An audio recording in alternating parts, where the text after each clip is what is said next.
They said the old deal was garbage. Called it weak, called it shameful, called it Obama's mistake. Spent 8 years on TV saying, I would have done it better. and spent 8 years making it worse and charged it to fate. See, the JCPOA had 18 pages, inspectors, timelines, multilateral stages. This new deal, page and a half. J.D. Vance said it himself on CNN. I had to pause and laugh.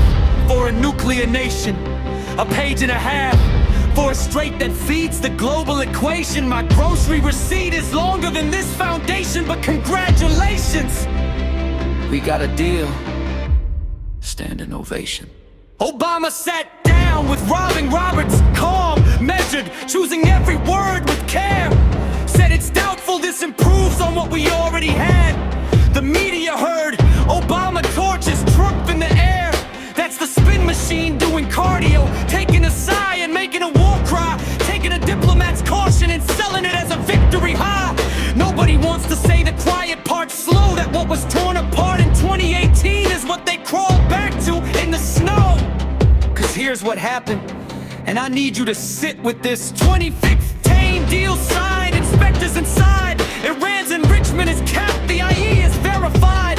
Breakout time, 1 year minimum, at least the world could breathe. The strait was open, sanctions lifted, tensions decreased. 2018, new administration, new mood, called it the worst deal ever made.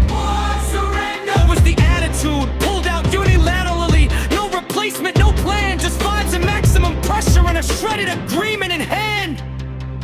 So Iran said, fine, and started spinning centrifuges over time. No inspectors, no limits, no multilateral line. By 2024 they had enough enriched uranium for 4 theoretical devices. Read that again, I'll give you time. Then came the strikes. Then came the strait closing down. Then came the oil market shaking. Then came the bombs and the burning sound. Then came the deal that looks remarkably, suspiciously, historically like the thing we had. Except now Iran has more leverage, more enrichment, more cards to play, and somehow we're calling this a win. On a very specific Tuesday. Dark humor. Here it is. You broke the table. Started a fire in the kitchen, burned the house, rebuilt the table and called yourself a carpenter.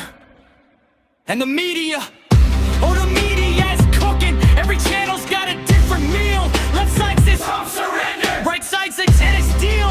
Nobody's reading the actual document because nobody's released the actual document.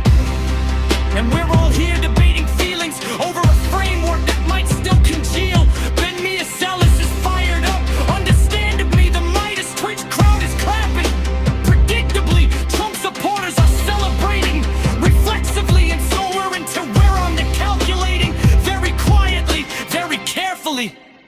Obama said something else that nobody quoted enough.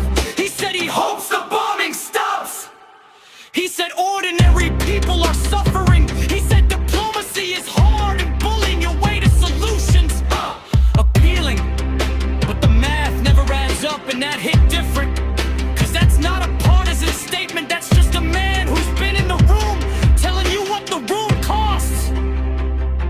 So here we are, June 2026, Strait of Hormuz slowly reopening, 60-day clock ticking, full nuclear accord not guaranteed.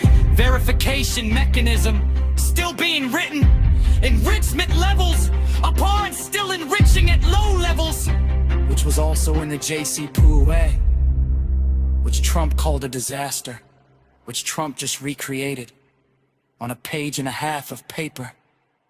We don't take sides here, we just read what they buried, we just report what's on the floor. And what's on the floor is an 8-year loop that costs lives, cost oil, cost trust, cost more. And a former president sitting quietly in Chicago, choosing his words carefully while the strait slowly cools. And a current president on every screen saying nobody's ever seen a deal this good. And both of them might be right. And that's the most frightening part of all!